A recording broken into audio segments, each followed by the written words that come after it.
पोटात काही नसताना काम करणं अशक्य आहे. तर गुड मॉर्निंग फ्रेंड्स. आज होती सकाळी सकाळीची बुकिंग, त्यामुळं मला काहीच प्रिपेअर करता नाही आलं, नाश्ता वगैरे सुद्धा.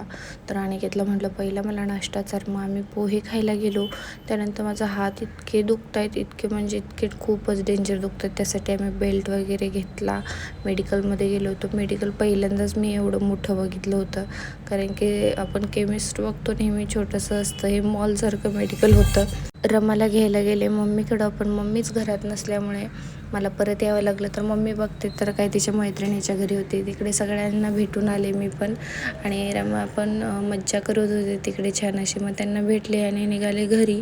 तर घरी जाता जाता पण माझं एकच चाललं होतं की आज स्वयंपाकाला काय करायचं तोच विचार करत होते मी. पण माझी नणंद आले तेव्हापासून मला इतका आराम भेटतो आहे. सगळं मला खायला वगैरे छान छान देते करून ती. मग त्यानंतर ना रमा बाळाला झोपवलं मी, कारण की तिला खूप झोप आली होती आणि माझ्याशिवाय तर ते झोपत नाही, तुम्हाला पण माहितीच आहे, कारण की मी हर व्लॉगमध्ये तेच सांगते. तर तिला झोपवून घेते आता आणि स्वयंपाकाला काय करायचं ते ठरवते. तर भेटू आपण उद्याच्या व्लॉगमध्ये. Okay, bye guys.